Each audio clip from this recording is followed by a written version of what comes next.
Welcome to NS learning YouTube channel. तो friends, हमारे पास आ चुका है राजस्थान सब इंस्पेक्टर का जो फर्स्ट शिफ्ट का एग्ज़ाम हो चुका है उसका क्वेश्चन पेपर।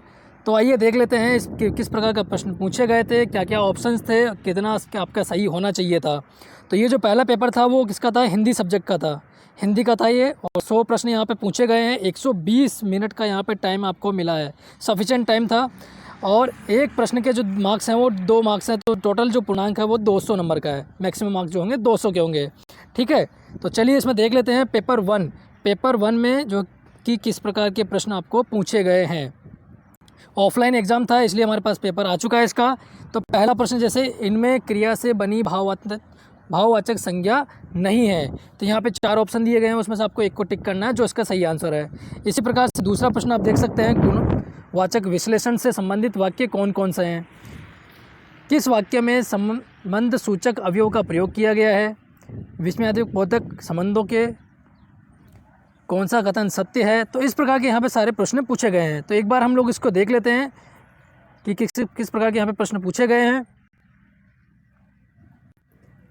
क्वेश्चन नंबर 5, इनमें विशेषण से बनी भाववाचक संज्ञा नहीं है। तो यहाँ पे 4 ऑप्शन दिए गए हैं, जो इसका सही आंसर है आप उस पर लगा सकते हैं टिक। क्रिया विशेषण रहित वाक्य कौन कौन से हैं। तो चलिए एक बार नज़र मार लेते हैं हम पूरे प्रश्नों पर। इसमें नदी का पर्यायवाची नहीं है। निम्नलिखित में विलोम युग्म नहीं है। किस विकल्प में सभी पे शब्द जो हैं पेड़ के पर्यायवाची हैं। तो काफ़ी इजी प्रश्न यहाँ पर पूछे गए हैं एग्ज़ाम में, आप देख सकते हैं। जिसकी तैयारी अच्छी थी उन्होंने पेपर तो टाइम से पहले ही कर दिया होगा। 2 घंटे उनको बैठने की आई थिंक ज़रूरत नहीं पड़ेगी। क्वेश्चन नंबर 19, परिच्छेद शब्दों का सही अर्थ भेद क्या है। किस वाक्य में निपात का प्रयोग किया गया है। तो देखिए इस प्रकार के यहाँ पे प्रश्न बहुत ही सरल प्रश्न पूछे गए हैं हिंदी से। ज्ञान प्राप्ति की इच्छा रखने वाला वाक्यांश के सार्थक शब्द कौन से हैं। किस विकल्प में कोई भी शब्द स्त्रीलिंग नहीं है। अभी इसका जो सेकंड शिफ्ट का जो एग्ज़ाम है वो लंच के बाद होगा, 3 से 5 का टाइम उसका है। तो ये देखिए, इनमें से किस विकल्प के सभी शब्द स्त्रीलिंग है। तो संज्ञा, सर्वनाम, समास, इनमें से ये ज़्यादातर शब्दों की त्रुटि, इस प्रकार के प्रश्न यहाँ पे पूछे गए हैं। किस विकल्प में सभी युग्म शुद्ध हैं। शुद्धता वाले सवाल भी पूछे गए हैं। भाववाचक संज्ञा से यहाँ पे आए हैं।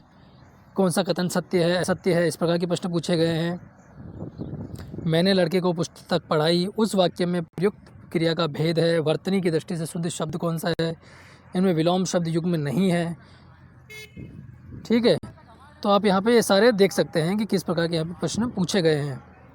तो जिनका एग्ज़ाम 14 तारीख मतलब कल और 15 तारीख को होने वाला है, तो वो यहाँ पे देख सकते हैं कि कितने इजी प्रश्न और किस पैटर्न में यहाँ पे प्रश्न पूछे गए हैं।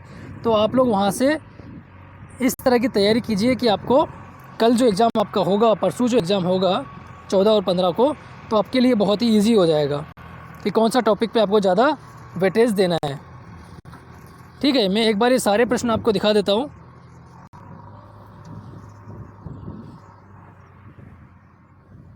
आप यहाँ पे देख सकते हैं कि किस मुहावरे का भावार्थ सही नहीं है। इस प्रकार की भी आपको चेक करना है कि भाई किससे मिलता जुलता है कि नहीं है। अपने पैरों पर खड़े होने का भावार्थ क्या है। अप्रोच शब्द का असंगत परिभाषिक शब्द क्या है। तो इस प्रकार की ये सारी चीज़ यहाँ पे आपको दिखा रहा है।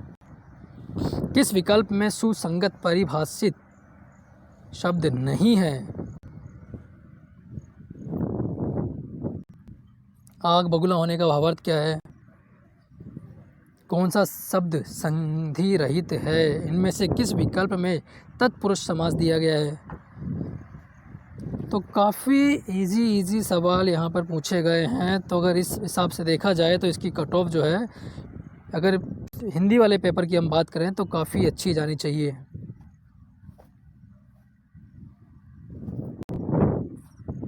लगभग आप समझिए कि 90% आप इसमें आराम से सही प्रश्नों को कर सकते हैं। तो 90% जाने के चांसेस है इसमें कट ऑफ। तो ये मैंने सारे प्रश्न आपको A to Z सब दिखा दिए हैं यहाँ पे कंप्लीट। ठीक है, तो चलते मिलते हैं शाम को वापस। सेकंड प्रश्न की सेकंड जो एग्ज़ाम होगा इसका सेकंड शिफ्ट का, तो उसका भी पूरा इस तरफ से हम एक बार चेक कर लेंगे।